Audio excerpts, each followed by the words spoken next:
अब बात मयंक गणित की, मैथमेटिक्स की, जहाँ कुछ बच्चों के अंदर नंबर्स को लेकर डर होता है, कुछ बच्चे बहुत एक्साइटेड होते हैं कि हमें नंबर्स करने को मिलेंगे। तो ओवरऑल सबकी मिक्स्ड फीलिंग्स रहती हैं, लेकिन एग्जैक्टली मैथमेटिक्स डे को आज हम लोग सेलिब्रेट कर रहे हैं। और यह जो सेगमेंट रहेगा ये फ़ोन इन रहेगा। हमारे जो गेस्ट जुड़ेंगे उनसे आप कोई भी सवाल पूछ सकते हैं। अगर आप कोई कॉम्पिटिटिव एग्जाम की भी तैयारी कर रहे हैं तो किस तरह से आपको तैयारी करनी चाहिए, आप तमाम सवाल हम तक पहुंचा सकते हैं। नोट कीजिए हमारे स्टूडियो का नंबर। जी, हमारे स्टूडियो का नंबर है 011, दिल्ली का एसटीडी कोड लगाइएगा। नंबर है 23097532। हमने पिछले सोमवार डीडी मॉर्निंग शो में भी मैथ्स की बात की थी दर्शकों, और आपसे चूंकि वादा किया था तो वादा हम निभा रहे हैं कि मैथ्स की एंग्जाइटी को कैसे अचीवमेंट तक ले जाया जाए। और आज तो विशेष मौका है, नेशनल मैथमेटिक्स डे है, और इसलिए हमने 2 विशेष मेहमानों को आमंत्रित किया है। चलिए मिलकर स्वागत कर लेते हैं। स्टूडियो में मौजूद हैं डॉक्टर समृद्धि मेहता जी। मैम स्वागत है आपका। आप associate professor department of mathematics, Hindu college, university of Delhi से हैं मैम। नमस्कार मयंक जी, नमस्कार अंशु जी। एक और विशेष मेहमान हमारे साथ परोक्ष रूप से जुड़े हैं, आइए मिलकर स्वागत कर लेते हैं प्रोफेसर सत्येंद्र किशोर मिश्र सर का। आप डीन स्टूडेंट वेलफेयर हैं, एचओडी इकोनॉमिक्स हैं, सम्राट विक्रमादित्य विश्वविद्यालय के। सर आपका बहुत स्वागत है डीडी मॉर्निंग शो के मंडे एडिशन में। स्वागत है सर। समृद्धि मैम, चर्चा की शुरुआत करेंगे। मैथमेटिक्स आज हम लोग सेलिब्रेट कर रहे हैं, तो 22 दिसंबर को ही ये दिन क्यों खास है और क्यों मनाया जाता है? जी अंशु जी, एक्चुअली 22 दिसंबर बहुत ख़ास दिवस है। जैसे कि आप रामानुजन जी की बात कर रहे थे, तो आज रामानुजन जी का जन्मदिन है, इसीलिए हम मैथमेटिक्स डे के रूप में उसे मनाया जाता है, उस लेजेंडरी मैथमेटिशियन को याद करते हुए, सम्मान देते हुए। सो 2012 में उनकी 125th बर्थ एनिवर्सरी पे गवर्नमेंट ने डिक्लेयर किया था इस दिवस को as national mathematics day celebrate करने के लिए। साथ ही ये हमें पास्ट के बारे में ज़रूर बताता है कि हमें उनको याद करना चाहिए, जिन्होंने हमारे भारत के नाम को विश्व पटल पर इतना अच्छा रखा है। साथ ही हमें फ्यूचर के लिए भी करता है प्रिपेयर, कि हम जो हमारे आगे आने वाली पीढ़ी है उसको प्रेरित करें कि वो मैथमेटिक्स के लिए अपनी दिशा बदलें, अपनी सोच बदलें, पॉजिटिव आउटलुक से उसको देखें। एक ऐसे सब्जेक्ट को जो सर्वत्र है, हर जगह मौजूद है। जी, मैथ्स की बात की मैम आपने।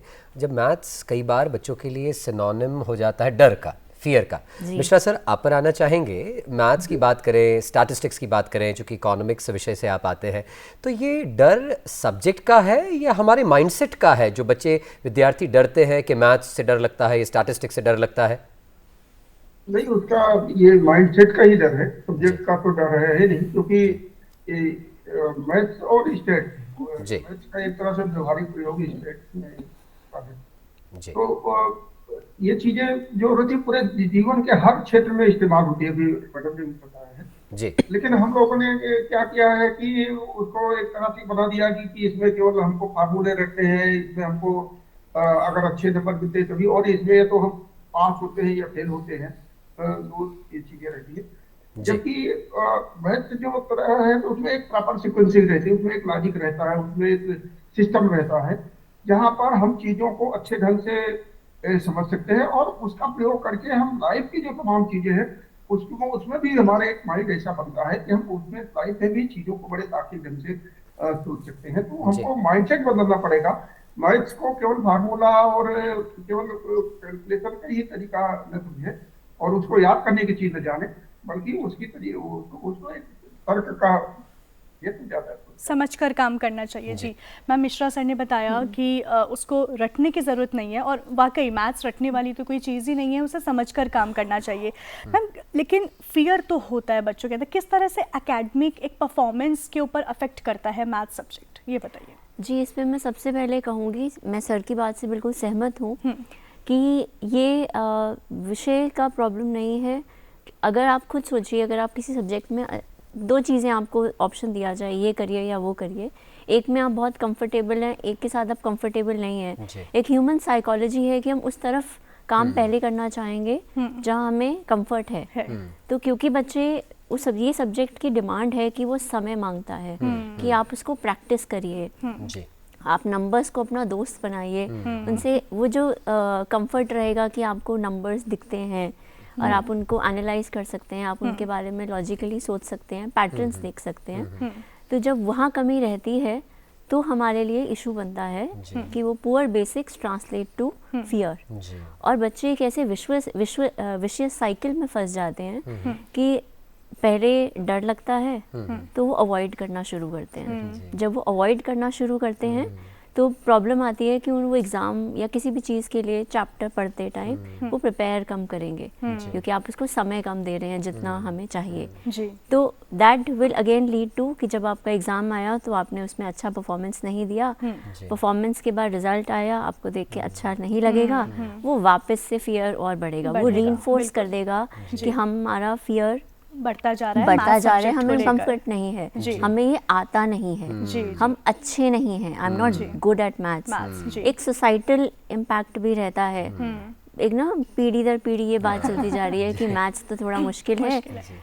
तो अब इस सब में एकेडमिक परफॉर्मेंस अफेक्ट हो जाती है। समृद्धि मैम, आपने एक लाइन अभी बोली कि नंबर्स के साथ में दोस्ती कर ली जाए, तो कैसे दोस्ती कर सकते हैं? क्या इसमें वैदिक मैथ्स जो है वो हेल्प करती है और किस प्रकार से करती है? जी, वैदिक मैथमेटिक्स में 16 सूत्रास हैं जो दिए गए थे भारती कृष्ण तीरथ जी द्वारा।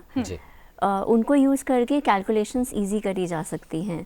तो जैसे अगर मैं आपको एग्जांपल दूँ, 11 से मल्टीप्लाई करना है नंबर तो बहुत क्विक है, बट अगेन आप जितना टाइम उनके साथ बिताएंगे, कंफर्ट मतलब उसको अपने अंदर सिंक इन करा लीजिए, आप उतना टाइम उनके साथ बिताइए। और भी बहुत सारे सूत्रास हैं जिनकी वजह से हम कैलकुलेशंस को सिंप्लीफाई कर सकते हैं। तो yes, Vedic mathematics can help and practice is the key. जी जी।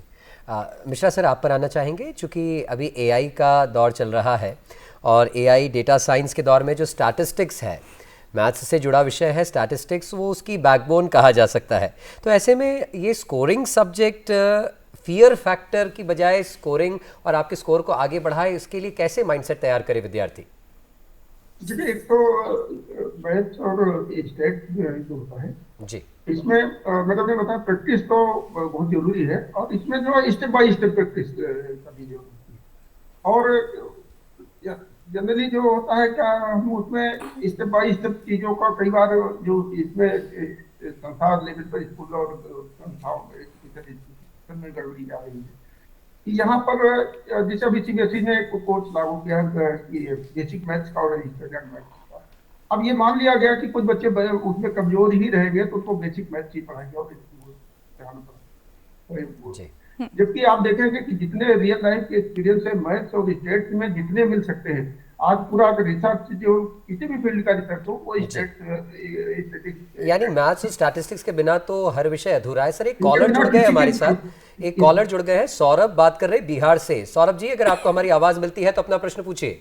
मेरे मन में जिज्ञासा है कि बहुत साल पहले की बात है, करीब 90s की बात है जी। मैं हाई स्कूल बोर्ड का एग्जाम दे रहा था, मैथ्स में बहुत मैं खराब था, तो बड़े मुश्किल से मैं पास हुआ जी। तो लेकिन इतने साल बाद भी सपने आते मैं एग्जाम बोर्ड में बैठा हुआ हूँ और मैथमेटिक्स का पेपर है और मैं कुछ लिख नहीं पा रहा हूँ, तो लगता है कि इतने साल बीतने के बाद कुछ घबराहट होती है। तो ऐसा क्यों है? कोई साइकोलॉजिकल प्रॉब्लम है या क्या है, मुझे आज समझ में नहीं आया। तो मुझे यही पूछना रहा कि ऐसा क्यों होता है। मुझे बहुत डर था इस बात का, और आज इतने साल बीतने के बाद भी मुझे ये सपने आते हैं आपको। जी जी जी। तो मैम, बोर्ड एग्जाम तक तो डर समझ में आता है, लेकिन ये जो हमारे कॉलर है इन्होंने बताया है कि इनको आज इतना समय बीतने के बाद में भी उसके सपने आते हैं, ये बताइए प्लीज। जी, ऐसा है कि आप वही जो मैंने शुरुआत में बात कही थी, आपको उनके साथ दोस्ती करनी पड़ेगी। जब तक आप कंफर्ट नहीं आएगा, तो ये एक्चुअली एक वजह है जिसकी वजह से हमें मैथ्स को लेकर जो डर है, एंग्जाइटी है, उसको कॉन्कर करना चाहिए, उसके ऊपर विजय प्राप्त करनी चाहिए। क्योंकि लाइफ में आप स्टूडेंट्स, अगर जैसे आपने कहा 10th तक, बच्चे 10th तक अगर सोचते हैं कि हमने मैथ्स कर लिया, हम उसके आगे जाके बस इतना कर लें, उसके बाद 10th क्लियर हो और हम मैथ्स छोड़ दें, तब भी वो आगे कॉम्पिटिटिव एग्जाम में भी जाएंगे। तो मैथ्स का हमेशा एक क्रूशियल सेक्शन रहता है। तो ऐसे डर से कभी भी जो फ्यूचर इनकाउंटर्स हैं मैथमेटिक्स से, नहीं हो वो आपका कभी भी कंफर्ट नहीं आएगा। डर से ना डरे। और मैम, जैसे कॉम्पिटिटिव एग्जाम्स की आपने बात निकाली, तो कॉम्पिटिटिव एग्जाम्स के जो एस्पायरेंट्स हैं उन्हें किन एरियाज पर फोकस करना जरूरी होता है मैथ्स में? मैथमेटिक्स के दो फ़ायदे हैं एज आई सी इट। एक तो ऑफ कोर्स नंबर 1 कि वो क्वांटिटेटिव एप्टीट्यूड का एक सेक्शन आता है जिसके टॉपिक्स मैं आपको भी बताती हूँ, और दूसरा मैथमेटिक्स इस सेंस में भी इम्पॉर्टेंट है कि उसको जब हम करते हैं हमारी लॉजिकल स्किल्स डेवलप होती हैं, एनालिटिकल स्किल्स डेवलप होती हैं, क्रिटिकल थिंकिंग डेवलप होती है, जो आगे लॉजिकल रीजनिंग का भी एक सेक्शन आता है उसमें भी हेल्प करता है कि आपका, क्योंकि आपका logical way of thinking develop हो चुका है। और रही बात टॉपिक्स की, जो ये कई तरह के टॉपिक्स में हम उसको क्लासीफाई कर सकते हैं, जैसे मेंसुरेशन है, so area, surface area, volumes, ऐसे टाइप के क्वेश्चंस, या बेसिक से शुरू करें तो अरिथमेटिक, जिसमें हमने profit loss, simple interest, compound interest, time, upstream downstream both के क्वेश्चंस होते हैं, टाइम एंड वर्क के क्वेश्चंस होते हैं, और बेसिक लेवल पे चले जाएं HCF, LCM, factorisations, data analysis को लेकर क्वेश्चंस हैं, जिसमें आएगा कि आपने पाई चार्ट्स, बार ग्राफ्स पढ़ने, उनको एनालाइज करना, डेटा टैबुलर फॉर्म में है उनसे इन्फरेंस निकालना, कंक्लूजन्स निकालना। ये सारे क्वेश्चन, मतलब सारे टॉपिक्स जो है ना, ये ऑलमोस्ट हर पेपर में आपको दिखेंगे, हर एग्ज़ाम में दिखेंगे। सो ये काफ़ी की फैक्टर्स हैं, और ये एक्चुअली आप सरप्राइज होंगे जान के, सारे 4 टॉपिक्स वो हैं जो बच्चे क्लास 6, 7, 8 में पढ़ लेते हैं। तो वहाँ पे, और मैथ्स के साथ एक और विशेष बात यह है कि वो क्यूमुलेटिव इफ़ेक्ट के साथ है, जिसको लेगो इफ़ेक्ट भी कह सकते हैं। आपने फाउंडेशन वीक करी तो आप ऊपर बिल्डिंग का स्ट्रक्चर नहीं बना सकते, और मैथ्स में भी यही होता है, आपके एक कंसेप्ट अगले साल भी यूज़ होता है, उसके अगले साल भी यूज़ होता है। तो जहाँ आपने एक पे पकड़ लूज़ करी, तो जहाँ जहाँ आप उसको अगली क्लास में देखेंगे आप उसके साथ बिल्कुल बिल्कुल बिल्कुल। आपसे कॉम्पिटिटिव एग्जाम्स के बारे में मैम और जानेंगे। मिश्रा सर, आपसे जानना चाहेंगे, कुछ लोग ये कहते हैं, मानते हैं कि मैथ्स जो है वो कुछ लोगों के लिए है, सभी के लिए नहीं है, क्या कहना चाहेंगे आप इस बारे में? जी, इसमें वही कहना चाहिए, अभी जो दर्शक भी पूछ रहे थे, वही हमको अभी तक लगता है, इसलिए क्या मैडम ने भी बताया कि ऐसा एक क्यूमुलेटिव होता है कि मान लीजिए किसी दिन क्लास में और सब्जेक्ट में आप किसी दिन एब्सेंट रह गए, कोई चीज नहीं समझ में आई, तो बाद में वो चीजें समझ में आ जाती है और बाद में हम उसको कवर कर लेते हैं। लेकिन मैथ्स में जब अगर आपने पहले का कॉन्सेप्ट आपने क्लियरिटी नहीं आ पाई, तो आगे की चीजें कठिन होती जाती हैं, और इसलिए इसमें दिक्कत जाती है। और इसलिए जो आपका प्रश्न फिर से एक बार आपने जो पूछा था। जी सर, हमने ये पूछा था कि कुछ लोग ये मानते हैं कि मैथ्स सबके लिए नहीं है, क्या कहना चाहेंगे सर इस बारे में? इस मिथ को, इस मिथ्या को तोड़ना चाहेंगे सर? मैथ्स तो सभी के लिए जरूरी है। मैथ्स तो जब स्टूडेंट कभी बच्चा भी स्कूल भी नहीं आता, तो उसको उसके साथ वो तो पूरी लाइफ टाइम उसके साथ रहता है। और मैथ ही ऐसी चीज है कि जो हर क्षेत्र में, मैथ सबके लिए है। हाँ, वो बात दूसरी है कि वो जो आगे मैथ की जो बहुत हायर स्टडी है वो सबके लिए ना हो, लेकिन बेसिक मैथ तो सबके लिए जरूरी है, और सबके लिए उतना तो पॉसिबिलिटी है लाइफ में। जी जी, समृद्धि जी आप पर आना चाहेंगे। मैथ्स के प्रति फियर तब शायद और बढ़ जाता है जब पेरेंट्स की एक्सपेक्टेशंस हावी होने लगती है, या कई बार मैथ्स को लेकर बचपन से ही ये माइंडसेट बच्चे का बना दिया जाता है कि मैथ्स है, डरावना है, मैथ्स पढ़ो। अगर ट्यूशन क्लासेस भी लगाई जाती, बोले मैथ्स की लगवाएंगे, बाकी सब्जेक्ट तो तुम खुद कर लोगे। और एक और बात कही जाती है कि बेशक तुम बाकी सब्जेक्ट की क्लासेस मिस कर दो, लेकिन मैथ्स की क्लास मिस मत करना। तो इसके मैम आपकी क्लास में तो स्टूडेंट्स की फुल स्ट्रेंथ रहती होगी, मतलब?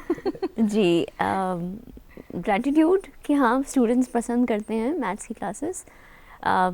बट एक मैं बात आपको इस विषय में यही कहना ज़रूर के बताना चाहूँगी कि सबसे पहले सोसाइटल पीयर प्रेशर सभी एक ही बात की तरफ करता है कि मैथ्स ना आसान नहीं होता, ध्यान से करना।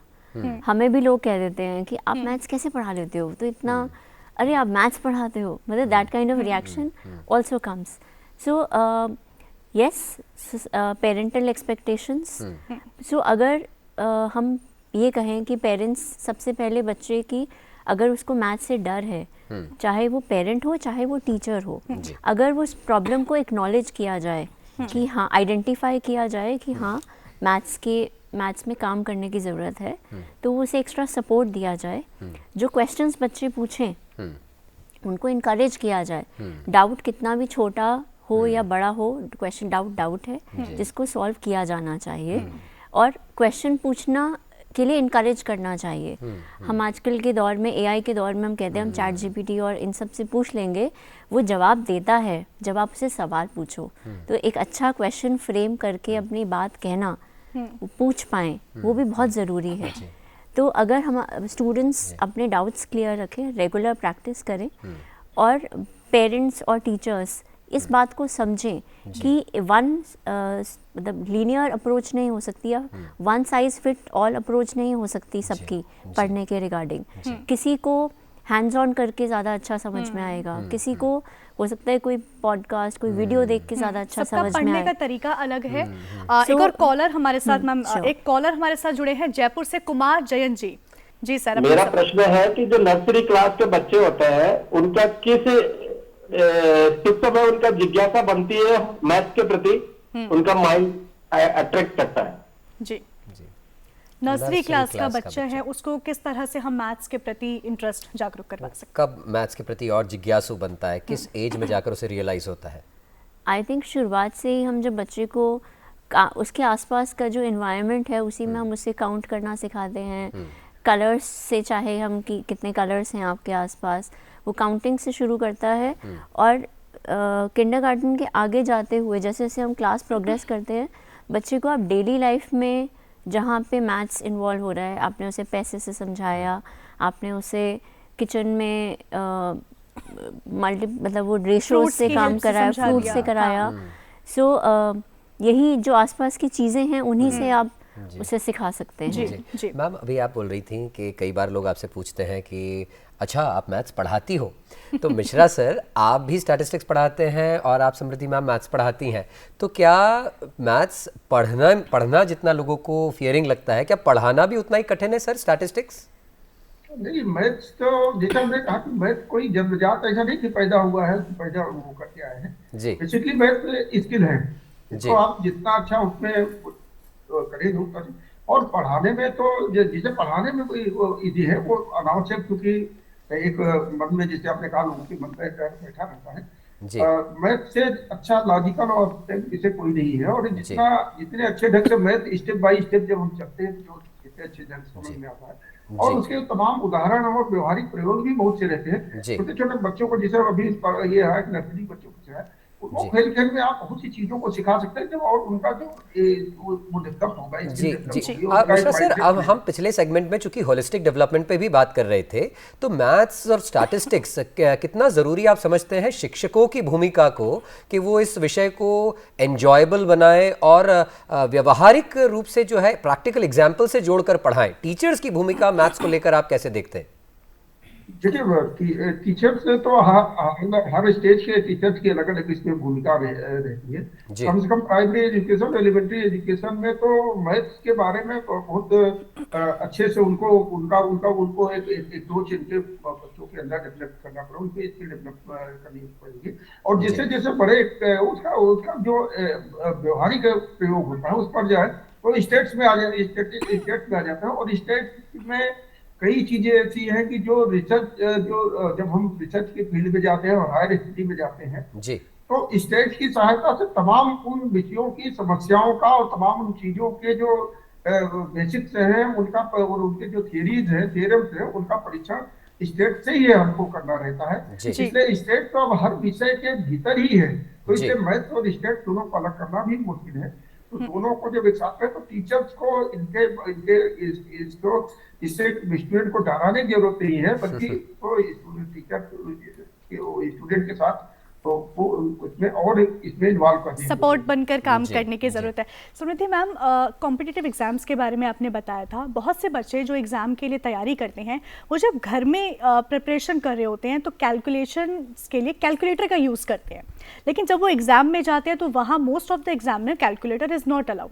इस चीज़ के बारे में बताइए, कैसे तैयारी करनी चाहिए और कैलकुलेटर के बिना कैसे वो इनको ध्यान में रख सकते हैं? जब कैलकुलेटर नहीं है तो ह्यूमन कैलकुलेटर ही बनना होगा। बिल्कुल।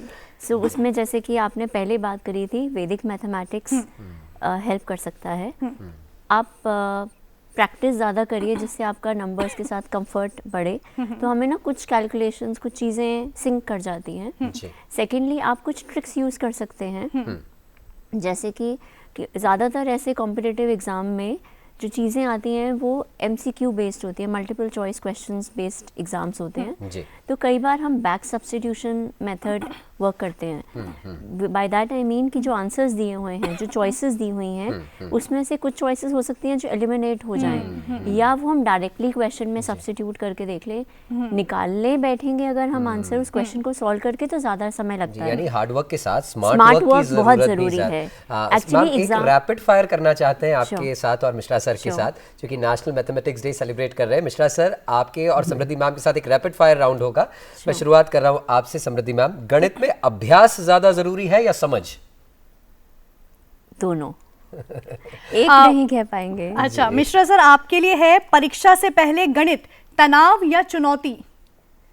नहीं, चुनौती है, तनाव तो बिल्कुल नहीं है। जी। तनाव में तो मैं तोड़ गड़बड़ हो जाता है। जी समृद्धि मैम, परीक्षा से पहले गणित चुनौती या तनाव? चूंकि सर ने कहा कि तनाव तो है नहीं, क्या गणित केवल टॉपर्स के लिए है, हाँ या ना? बिल्कुल नहीं, बिल्कुल नहीं। मिश्रा सर, आपके लिए कि जिंदगी आसान है गणित के बिना या नहीं? गणित के बिना बिल्कुल आसान नहीं। एक दिन बिना गणित के जीवन संभव है समृद्धि मैम? नहीं, बिल्कुल नहीं। सब जगह मैथमेटिक्स है। आप EMI समझें, आप प्रॉफिट लॉस समझें, आप डिस्काउंट समझने जाएं, आप बजटिंग करें घर की, आपने कुछ सामान लिया, पैसों का आदान प्रदान सही हुआ, हर जगह मैथमेटिक्स है। आजकल हम फ़ोन यूज़ करते हैं, AI डेटा साइंस, सबकी बैकबोन है मैथमेटिक्स। मैथमेटिक्स के बिना जीवन मुश्किल है। कुल मिलाकर चर्चा का सार यही है कि गणित के बिना अब जीवन की कल्पना नहीं कर सकते, और यही नारा, यही आज के संकल्प के साथ हम इस कार्यक्रम में समाप्ति की ओर पहुंच गए हैं, इस चर्चा में समाप्ति की ओर पहुंच गए हैं। गणित है क्योंकि हमारी घड़ी की सुइयों ने इशारा कर दिया ये भी गणित ही है। आपका बहुत बहुत आभार समृद्धि मैम, बहुत बहुत धन्यवाद मिश्रा सर आपका कार्यक्रम में जुड़ने के लिए। Thank you very much, thank you very much for inviting. Thank you ma'am.